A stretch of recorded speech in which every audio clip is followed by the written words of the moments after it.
Friends, welcome to my channel Vasu foods. ఈరోజు వీడియోలో sweet కార్న్తో chat అనేది ఎలా ప్రిపేర్ చేసుకోవాలో చూద్దామండి. ఈవినింగ్ పూట ఎప్పుడైనా కానీ స్పైసీగా తినాలి అనిపిస్తుంది, కానీ ఇన్స్టెంట్గా ఈజీగా అయిపోవాలి అనుకుంటున్నారా? అయితే ఈసారిలో ట్రై చేసి చూడండి, చాలా అంటే చాలా బాగుంటుంది.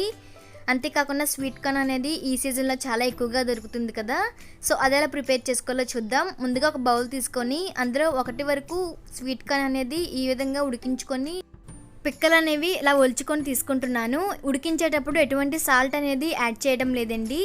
అలాగే సన్నగా తరిగినటువంటి 3 టేబుల్ స్పూన్ వరకు ఉల్లిపాయ ముక్కలు, అలాగే 3 టేబుల్ స్పూన్ సన్నగా కట్ చేసిన టమోటో, 1 వరకు పచ్చిమిర్చి అనేది సన్నగా కట్ చేసి తీసుకుంటున్నాను. అలాగే 1 రెమ్మ వరకు కరివేపాకు, సరిపడా సాల్ట్ అనేది యాడ్ చేసుకోవాలన్నమాట. అలాగే 1/2 టీ స్పూన్ కారం కూడా తీసుకుంటున్నాను. అలాగే 1 టేబుల్ స్పూన్ వరకు టమాటో సాస్ అనేది తీసుకుంటున్నాను. స్పైసెస్ అనేవి కొంచెం ఎక్కువగా తీసుకునే వాళ్ళు కారం అనేది కొంచెం ఎక్కువగా యాడ్ చేసుకుంటే కనుక చాలా బాగుంటుందండి. సో ఈ విధంగా మొత్తం అంతా కూడా ఇది బాగా కలిసే విధంగా కలుపుకోవాలన్నమాట. ఇందులో ఇప్పుడు నిమ్మకాయ రసం అనేది యాడ్ చేస్తున్నాను.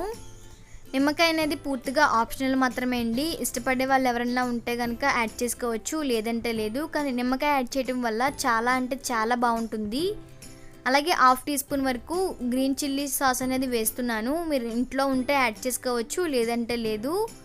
ఇది కూడా మొత్తం అంతా కూడా ఒకసారి బాగా కలిసే విధంగా కలుపుకోవాలన్నమాట. స్పైసెస్ అనేవి చిన్నపిల్లలు అనేది ఎక్కువగా తినలేరు అనుకుంటే కనుక పచ్చిమిర్చి అనేది స్కిప్ చేసి కారం అనేది కొంచెం యాడ్ చేసుకుంటే సరిపోతుంది.